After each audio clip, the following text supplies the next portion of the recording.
So Taylor Swift is currently breaking every popularity scale known to humanity by filling up stadiums where the tickets cost thousands of dollars per seat and dominating every chart in the universe with every single song or album that she puts out. And many people would say that this shows that the music industry is alive and kicking, and that enormous levels of success await those who are simply talented and dedicated enough to do what Taylor Swift's done.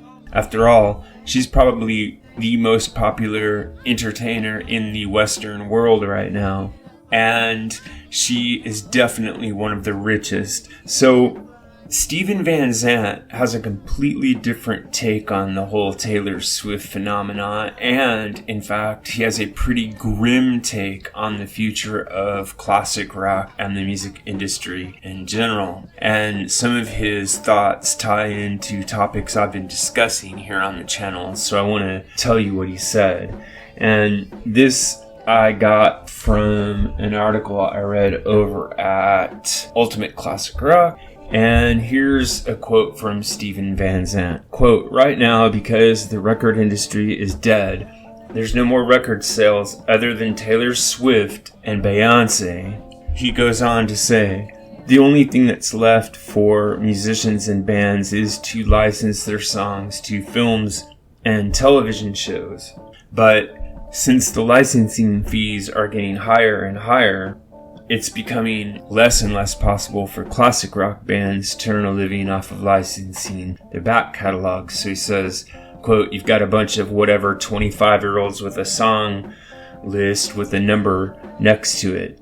So if you want to make a movie or a TV show, you ask for the song, they look at the number, and they charge you that number, which is always high because there's no other income." And he may have a really good point when he talks about the licensing fees, because as we watch big corporations gobble up the back catalogs for bands, it's because they're expecting to see profits from licensing those songs. But according to Van Zandt, in 10 or 20 years, those songs won't be worth anything due to the fact that nobody's going to have an interest in classic rock. And then once the licensing and use of the songs in movies has become a thing of the past, what will be left to introduce classic rock to future generation?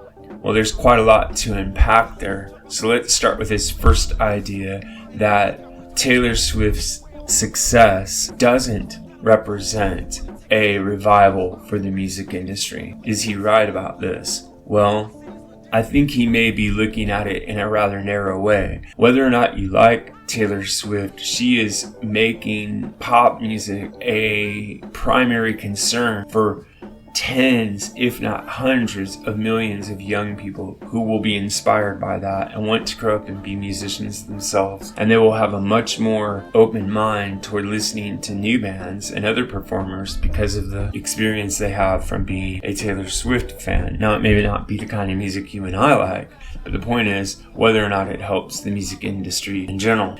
His second point about licensing and it becoming more expensive because bands can't make a living in any other way. He may have a point there as well, but of course that only applies to already popular bands. It has nothing to do with bands that are earning their living the old-fashioned way by trying to tour bars and clubs and hopefully at some point theaters and release their own music online, distribute it themselves, do their own merch and things like this. So when you're looking at it all from a traditional point of view, it would seem that the industry is dried up and that the act of the bands who are cashing in on licensing is an act of desperation. But I don't see it that way. I just see it as an act of opportunity. And I also think that the fad of licensing music for movies and TV may be something that goes by pretty quickly because AI will be able to generate cheap, original music for most things. So if you're not cashing in on nostalgia or cashing in on a trend directly, it may not be affordable at any point. And that might in itself, the competition of AI music may cause the licensing fees to go down. Now, lastly, will classic rock be forgotten? Well, that's a very interesting question. I would say absolutely not, because there are still generations of people picking up on bands like AC/DC and Led Zeppelin and even Metallica and the 90s era grunge bands. So I think that this music shows every sign of enduring for generations to come, although it's impossible to say with any certainty exactly how long it will remain popular, just as it's impossible to say with certainty what defines popularity. After all, when we talk about classic rock, we're talking about a really wide range of musical styles, everything from pop music like ABBA all the way to hard thrash music like Slayer and everything in between. So I think some things will endure, others may not, but I also think that it is possible that the music could someday be forgotten, just as many blues masters and blues legends are now more or less obscure and only known to people who seek them out with a specialized interest in old time blues music.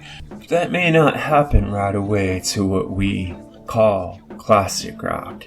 Anyway, this is what I think, but what really matters is what you think. So if you have an idea about this or any other topic connected to classic or contemporary music, please drop it in the section below, and remember to like and subscribe. By the way, I hope you'll check out the join button that's now available for you. If you click that button and join, you'll have access to members only badges, members only polls, and members only videos, as well as other cool perks that you can see by clicking the button. And if you'd like to support the site another way, you can click the Buy Me a Coffee link, go over to the site, and make a donation.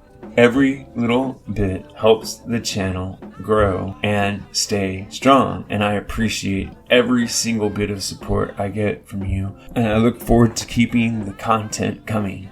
Thanks a lot.